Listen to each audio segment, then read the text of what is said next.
अस्सलाम वालेकुम YouTube family. उम्मीद है आप सब लोग खैरियत से होंगे। मेरे चैनल को लाइक शेयर और सब्सक्राइब ज़रूर कीजिएगा। तो चलें आज की वीडियो स्टार्ट करते हैं। आज की मेरी वीडियो पीएमएस मिनिस्ट्रियल कोटा 2024 के बारे में है। जैसा कि नाम से ही जाहिर है कि पीएमएस मिनिस्ट्रियल कोटा जो है ये सिर्फ गवर्नमेंट एम्प्लॉयज़ के लिए है।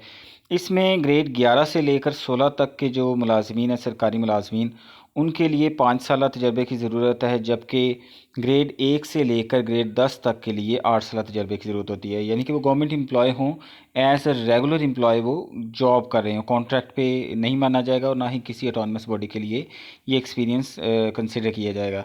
तो चलें आए आज इसके पेपर्स के बारे में बात करते हैं। 2019 और 2021 में होने वाले पीएमएस मिनिस्ट्रियल कोटा के पेपर जो हैं वो मैं आपसे शेयर करूंगा। तो मैं आपको डिटेल से बताऊंगा कि इसमें क्या क्या क्वेश्चंस पूछे गए। इसमें उर्दू ऐसे और इंग्लिश ऐसे का मेनली पेपर है। जनरल नॉलेज का जो पेपर है वो तो आपके पास एडवांस की बुक या कारवान की बुक उनमें ये अवेलेबल हैं। लेकिन जो उर्दू और इंग्लिश ऐसे का पेपर, ये 25-25 नंबर के ऐसे आपको ये दोनों क्वालिफाई करने होते हैं। ये टोटल 150 नंबर का पेपर होता है। 100 मार्क्स का जनरल नॉलेज का पेपर, जबकि 25 नंबर का उर्दू का पेपर और 25 नंबर का ही इंग्लिश का पेपर इसमें है। तो चलें आए स्टार्ट करते हैं 2019 के पेपरों से। 2019 में जो पेपर उर्दू का आया वो आप लोगों के सामने है। ये मिनिस्ट्रियल कोटा का पेपर था। इसमें वक्त जो दिया गया है वो है 1 घंटा और 25 नंबर का ये पेपर है। यानी कि ज़्यादा से ज़्यादा भी ये 600 से 800 अल्फाज का मजमून लिखना था। इसमें 4 टॉपिक से और एक चूज़ करना था। जैसे कि पहला टॉपिक है अदम बर्दाश्त और इंतहा पसंदी की वजूहात और सद्देबाब। दूसरा, कामयाब जमहूरियत बेहतर शरह ख़वानदगी से ही मुमकिन है।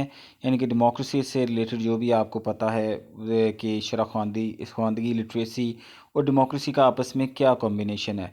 और तीसरा टॉपिक है बढ़ती हुई बदउनवानी मुल्की तरक्की में सबसे बड़ी रुकावट है।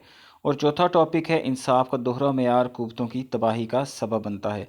तो ये जो चारों टॉपिक्स हैं, देखा जाए तो ये चारों इंतहाई सादा और आसान है और हर तरह की किताबों में ये मैसर आते हैं। लेकिन अगर आप इनको टेक्निकली कॉम्पिटिटिव एग्जामिनेशन के पेपर्स में लिखने की कोशिश करेंगे तो वहाँ पर आपको इसके लिए डिफरेंट मटेरियल चाहिए होगा। यानी कि आपको इसके लिए कोटेशंस भी चाहिए होंगी, प्लस आपको इन तमाम सब्जेक्ट्स पर, इन तमाम मज़ामीन पर अबूर हासिल होना चाहिए। तो फिर ही आप इन पर 600 से 800 अल्फाज लिख सकते हैं। अदरवाइज़ इन पर भी लिखना बहुत मुश्किल है। हालांकि कहा यही जाता है कि जो सबसे सादा टॉपिक्स होते हैं उन पर लिखना सबसे मुश्किल होता है। इसलिए मेरा मशवरा आपको यही है कि जो भी लोग इस चीज़ की तैयारी कर रहे हैं वो आसान आसान जो सब्जेक्ट्स हैं, पहले तो आप अपने बेसिक सब्जेक्ट्स तैयार करें और उसके बाद टेक्निकल सब्जेक्ट्स की तरफ आएँ। नेक्स्ट पेपर है 2019 में इंग्लिश का जो पेपर हुआ था पीएमएस कोटा के लिए, वो है। उसमें टॉपिक्स आप देख सकते हैं। जैसा कि पहला टॉपिक है human resource development is a की टू प्रोग्रेस एंड प्रोस्पेरिटी। तो जिन लोगों ने भी एचआर के बारे में, जिनके पास नॉलेज है, वो इसको अटेम्प्ट कर सकते थे। Higher growth rate in population is adversely affecting our economic progress. यानी कि जो ग्रोथ रेट है, पॉपुलेशन की बढ़ती हुई जो शरह है, उसकी वजह से हमारी जो इकोनॉमिक डेवलपमेंट है उस पर और प्रोग्रेस पर बहुत बुरे या किस किस्म के नताइज मुरतब होते हैं, इस पर आपने अपना पॉइंट ऑफ व्यू बताना था। और तीसरे नंबर पर है public school system in Pakistan.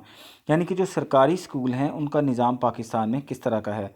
और चौथा मजमून है importance of preventive health care, कि आप किस तरह से बीमारियों का उनके आने से पहले ही आप अपने आप को इतना तंदुरुस्त कर लें कि बीमारियां आप पर उस तरह से हमला ना करें। यानी कि प्रिवेंटिव हेल्थ केयर, जैसा कि हम लोग कोरोना डेज़ में करते रहे कि मास्क लगा लेते थे, और अभी बहुत सारे लोगों को इस चीज़ की आदत हो चुकी है कि वो मास्क लगा कर रखते हैं, और ये बहुत अच्छी आदत है।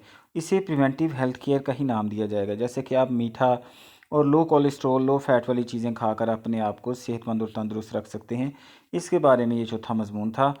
तो एक बात इसमें आपके साथ मैं डिस्कस करता जाऊँ, बहुत सारे लोग ऐसे इसके ये आउटलाइन बना के करते हैं, लेकिन ये 25 नंबर का मजमून है। देखा जाए तो अगर आपके पास इसके लिए सिर्फ 1 घंटा है, यानी कि 50 मिनट में आपने ये सारा ऐसे लिखना है। 10 मिनट में आप इसको रीड करें, SEIS की गलतियाँ निकालें। लेकिन अगर आप आउटलाइन बनाने में बिज़ी रहते हैं और आप 15-20 मिनट सिर्फ आउटलाइन पे लगा देते हैं और 30-40 मिनट में ऐसे करने की कोशिश करते हैं, तो यकीनन वो ऐसे कोई इतना अच्छा नहीं होगा कि उसमें आपको कोई खातिर खा कामयाबी हासिल हो सके। तो बेहतर ये है कि ऐसे की बार बार प्रैक्टिस की जाए, आउटलाइंस की प्रैक्टिस की जाए, ताकि पेपर में आप जल्द अज जल्द और इतने टाइम में आउटलाइन पूरी कर सकें। तो ये थे 2019 के पीएमएस के सर्विस कोटा के पेपर। इंशाल्लाह मैं इसका पार्ट 2 भी बनाऊंगा जिसके अंदर मैं 2021 के पेपर डिस्कस करूंगा, क्योंकि मैं चाहता हूं कि आप लोगों को डिटेल से तमाम तरह जो पेपर्स हैं उनका रिव्यू दिया जाए, और एंड में मैं आपको इस बारे में भी गाइड करूंगा कि आप अपनी तैयारी ऐसे की किस तरह से कंटिन्यू कर सकते हैं। शुक्रिया, और मेरे चैनल को लाइक शेयर और सब्सक्राइब ज़रूर कीजिएगा। अल्लाह हाफ़िज़।